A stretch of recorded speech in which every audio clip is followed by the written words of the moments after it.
Bugtong-bugtong. Ang salitang ito ay hango sa wikang Pangasinense na kuyapo, Quiapo sa Tagalog at Luluan naman sa Ilocano. Alam nyo ba kung ano ito? Kuyapo ba yan? Tama! At dahil dyan, samahan nyo kong libutin ang kagandahan ng kuyapo. Sa dulong hilaga ng Nueva Ecija, matatagpuan ang natatanging bayan ng Kuyapo. Binubuo ito ng 51 na barangay at tinatayang 215.73 square kilometer ang kabuuang lawak nito. Ito ang unang antas ng munisipalidad sa lalawigan. Diniyayaan ito ng mga bundok tulad ng Bundok Bulaylay sa Barangay Landi na talaga namang sisipagin kang akyatin dahil sa sementado nitong daan. Sariwa't malamig na hangin at kahanga-hangang tanawin mula sa tuktok na nakikita ang halos kabuuan ng Kuyapo. Gayon din ang Bundok Bangkay sa Barangay Colosbua na berdeng-berde dahil sa iba't ibang uri ng puno at halamang nabubuhay rito. Mga burol sa Barangay San Juan na mainam pagpiknikan. Tanaw mula rito ang mga bundok ng mga karatig lugar tulad ng Bundok Balongaw at ang bulubundukin ng Sierra Madre. Makikita din dito ang magandang tanawin ng San Juan Dam o Balocok Sweep. Samantalang sa Barangay Baloy matatagpuan ang Baloy Dam at ang Simimbaan Sweep naman na makikita sa Barangay Simimbaan. Hindi rin pahuli ang Libsong Lake na matatagpuan sa Barangay Paitan North, ang pinakamalaking anyong tubig sa kalupaang Kuyapo. Tunay ngang ang mga anyong tubig na ito ang siyang katulong ng mga magsasaka sa pagpapatubig. Walang kasing linis sapagkat ito ay iniingatan ng bawat Kuyapeño. Mayroon ding mga resort tulad ng Gardenville Resort sa District 4 at Rosabilia naman sa District 7.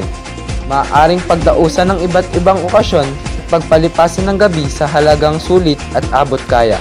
Mula 1945 hanggang ngayon ay dinarayo pa rin ng karamihan ng Flores Pansiteria dahil sa malinamnam na lasa ng pansit.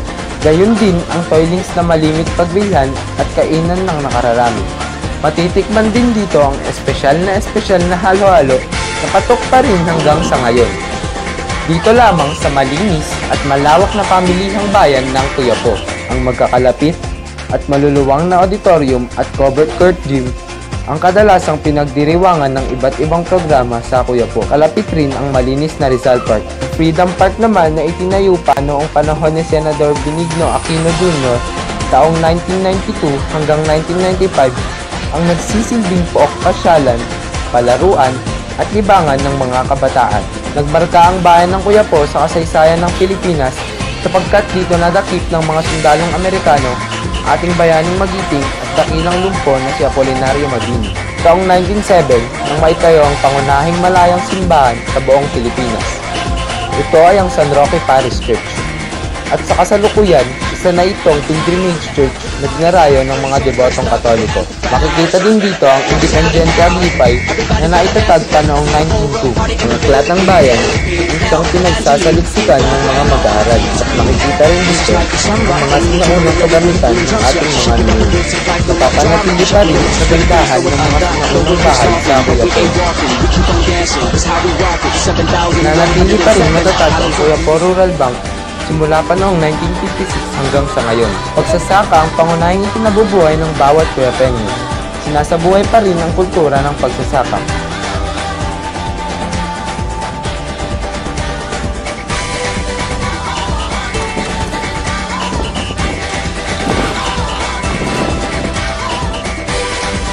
Ang bayanihan ay patuloy pa rin isinasagawa at isinasapuso ng mga Kuyapeño. Sagana rin sa mais na kanilang ipinangahalili sa palay. At hindi lang yan, masipag rin ang mga Kuyapeñong magtanim ng mga gulay tulad ng kalabasa na kilala ang Barangay Baloy bilang kalabasa capital ng Kuyapo.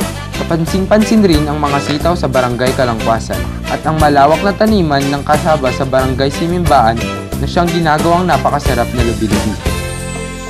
Proyekto rin ng ating munisipyo ang agro-ecotourism sa Barangay Salagusog.